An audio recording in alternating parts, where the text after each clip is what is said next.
Oke, assalamualaikum warahmatullahi wabarakatuh.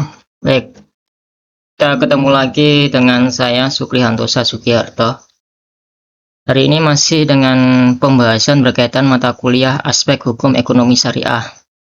Pada hari ini kita akan membahas tema yaitu mikroekonomi Islam atau ekonomi mikro dalam konsep syariah. Jadi seperti itu. Kita akan membahas apakah nanti ekonomi mikro ini sama dengan ekonomi makro. Apakah nanti juga ekonomi mikro Islam ini juga sama atau berbeda dengan ekonomi mikro yang biasa atau konsep konvensional. Baik, sebelum kita membahas berkaitan ekonomi mikro lebih lanjut, antara ekonomi mikro dengan ekonomi makro.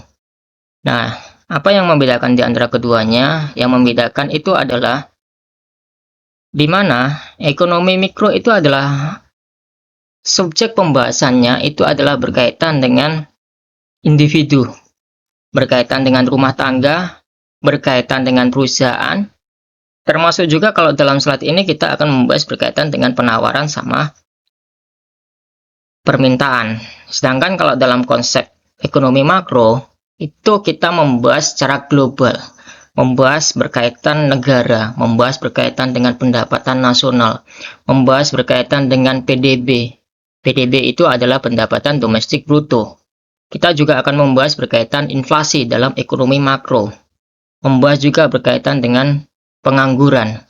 Nah, pengangguran di sini juga bukan pengangguran satu orang yang menganggur, tidak. Tetapi pengangguran di sini adalah pengangguran di dalam suatu wilayah, dalam suatu negara, daerah tertentu yang itu tidak hanya 1-2 orang saja. Itu adalah pembeda antara ekonomi mikro dengan ekonomi makro.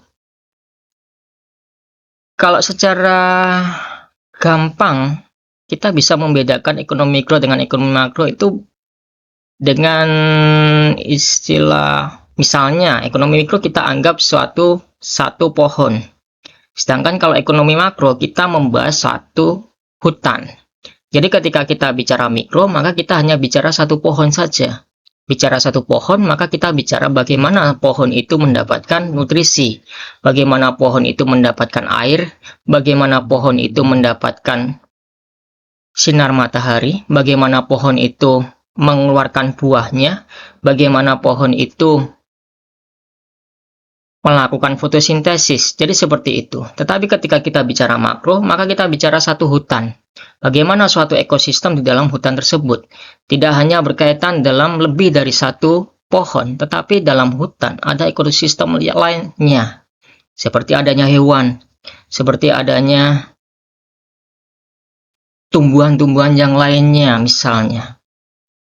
Kita akan membahas gimana kita menjaga kelestarian satu hutan, gimana kita menjaga sumber dari air yang ada di dalam hutan tersebut, gimana kita menjaga agar hutan tersebut terhindar dari penggundulan hutan, maka itu adalah kita bahas makro. Kalau kita bahas makro, kita bahas hutan, sedangkan kalau kita bahas mikro, kita bahas berkaitan satu pohon saja. Itu yang membedakan. Nah, selanjutnya kita akan membahas berkaitan dengan apa sih ekonomi mikro dengan ekonomi mikro Islam. Hari ini kan kita membahas berkaitan dengan ekonomi mikro Islam. Nah, sama nggak ekonomi mikro Islam dengan ekonomi mikro yang biasa? Secara pembahasan, ya hampir sama. Artinya, konsep atau ruang lingkup yang ada di dalam ekonomi mikro itu sama dengan ruang lingkup yang ada dalam ekonomi mikro Islam.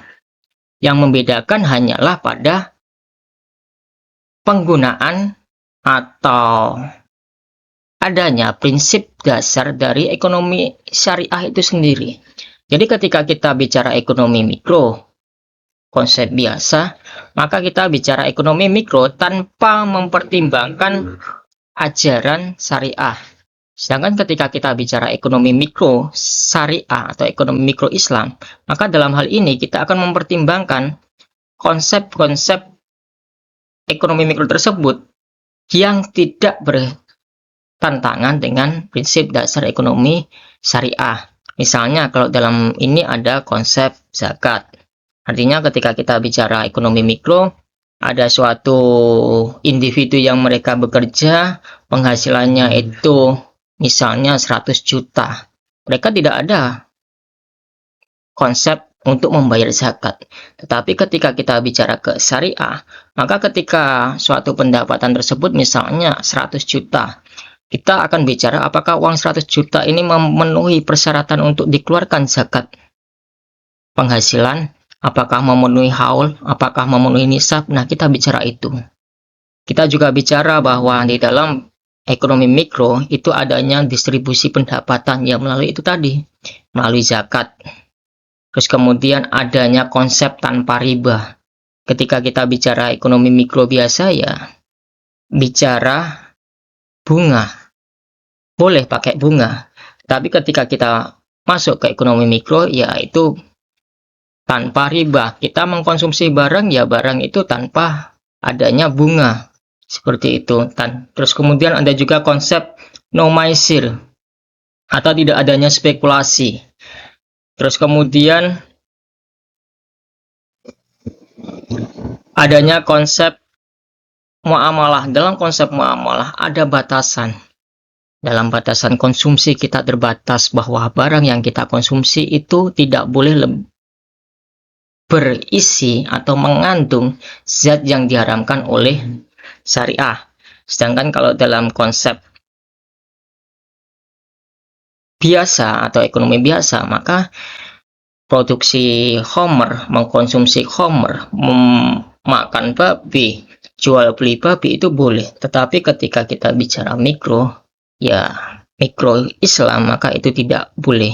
Jadi seperti itu. Terus kemudian dalam konsep prinsip dasar ekonomi Islam juga muncul istilah iswaf, yaitu infak, sedekah, dan juga wakaf. Dan ini tidak bisa ditemui dalam konsep biasa.